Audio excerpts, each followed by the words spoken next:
Assalamualaikum warahmatullahi wabarakatuh. Alhamdulillahirabbil alamin wassalatu wassalamu ala asyrafil anbiya'i wal mursalin sayyidina Muhammadin wa ala alihi wa ashabihi ajma'in. Amma ba'd. Apa khabar tuan-puan, para penonton yang dirahmati Allah sekalian?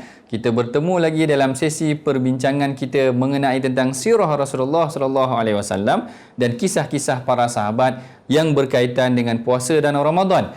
Yang kalau kita nak bincangkan pada sesi kita pada hari ini mengenai tentang bagaimana para sahabat ataupun para tabi'in yang terdahulu apabila mereka berada dalam bulan Ramadan, salah satunya adalah bagaimana mereka fokus kepada bidang pengajian ataupun membaca Al-Quran. Ini kita tak boleh nak nafikan dah. Kerana bulan Ramadan ini memang diperkenalkan sebagai syahrul Ramadan alladhi unzila fihi al-Quran. Bulan Ramadan ini adalah bulan yang diturunkan di dalamnya Al-Quran. Ada satu kisah yang menarik mengenai tentang Al-Imam Malik. Al-Imam Malik ini dia terkenal sebagai seorang tokoh yang pakar dalam bidang hadis. Sehingga kan orang panggil dia memang imam dalam bidang hadis ni, Imam Madinah ini tadi. Beliau ini adalah kalau nak mengaji hadis dengan dia memang kena baca fokus. Salah seorang pelajar yang pernah kena marah adalah Al-Imam Syafi'i. Kerana ketika Imam Malik tengah mengajar, tengok Al-Imam Syafi'i tengah main-main dengan jari dia. Dia kata, Syafi'i, kau ni main-main ke? Tengah bermain-main ke? Rupanya Al-Imam Syafi'i kata, tak. Kerana Al-Imam Syafi'i ni bukanlah orang yang berada, orang yang miskin. Jadi bila dia menulis dengan, boleh dikatakan macam ailio dia ataupun dia tulis dengan tangan dia.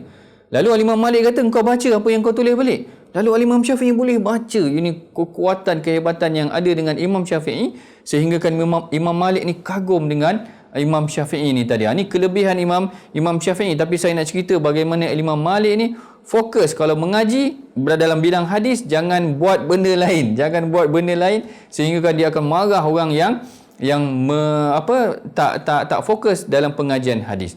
Sehingga kan dalam satu kisah ada disebutkan bagaimana Al-Imam Malik ni tengah mengajar. Ketika tengah mengajar hadis, muka dia merah. Bila dah lama tu orang tengok muka dia merah, tanya, kenapa muka kau merah wahai imam? Dia kata, ketika aku sedang menyampaikan hadis, kala jengking gigit kaki dia. Allahu Akbar. Kalau kita nampak lipas dia dah melompat, ini orang gigit. Kala jengking gigit kaki ketika dalam pengajian hadis, Al-Imam Malik boleh fokus lagi ketika menyampaikan hadis. Tetapi apabila datangnya bulan Ramadan, Al-Imam Malik meninggalkan pengajian hadis dia. Orang kenal dia sebagai orang yang bidang hadis, tinggalkan pengajian hadis dia, fokus kepada pengajian ataupun bacaan Al-Quran itu tadi. Sehingga kan disebutkan oleh Al-Imam Zahabi dalam kitab Syiar A'lam Nubala. Ada beberapa tokoh salafus salih ini, datang bulan Ramadan, mereka akan fokus dalam bulan Ramadan. Salah seorangnya Al-Aswad, seorang tokoh yang pakar dari kalangan tabi'in yang menghabiskan satu hari sekali khatam. Allahu Akbar. Kita ni nak khatam setahun sekali pun belum tentu khatam Al-Quran. Al-Aswad satu hari khatam. Luar biasa lagi Al-Imam Syafi'i yang disebutkan oleh Imam Zahabi itu tadi. Al-Imam Syafi'i 2 kali khatam. Maknanya kalau sebulan tu boleh khatam 60 kali. Kita ni seumur hidup mungkin tak khatam Quran. Nak cerita macam mana Al-Imam Syafi'i fokus dalam bulan Ramadan itu tadi. Ada yang tanya pada saya. Saya ingat Syekh Said Kamali pun pernah ditanya, macam mana dia orang boleh khatam satu hari sekali khatam Al-Quran? Mula-mula kita pun rasa macam heran juga, boleh ke sebenarnya kita nak khatam Quran sekali-sekali, satu hari sekali?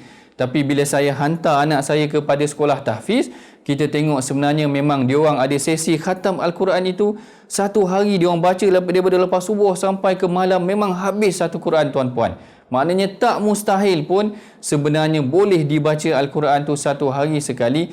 Tinggal lagi kita ini mampu ataupun tidak, biasa tak kita baca Al-Quran. Dan dalam sebuah hadis yang lain, Rasulullah SAW dikatakan banyak membaca Al-Quran dalam bulan Ramadan, dan dia mengulang Al-Quran dalam bulan Ramadan bertadarus dengan Jibril. Ini salah satu perkara yang kita kena amalkan dalam bulan Ramadan. Al-Imam Malik tadi fokus Quran dalam bulan Ramadan. Al-Imam Syafi'i fokus Quran dalam bulan Ramadan. Aswad tadi kita tengok pun fokus dalam bulan Ramadan. Bahkan Rasulullah sendiri bertadarus dengan Jibril. Ini antara perkara yang boleh kita lakukan. Dalam bulan Ramadan kita boleh mengeratkan silaturahim dengan bertadarus bersama dengan ahli Korea kita. Jangan kita lepaskan peluang dalam bulan Ramadan ini memperbanyakkan baca Al-Quran. Mudah-mudahan kita boleh mengeratkan silaturahim sesama kita dan kita menjadikan Rasulullah sebagai tokoh agung buat diri kita, sehingga kita bertemu lagi dalam sesi akan datang. Assalamualaikum warahmatullahi wabarakatuh.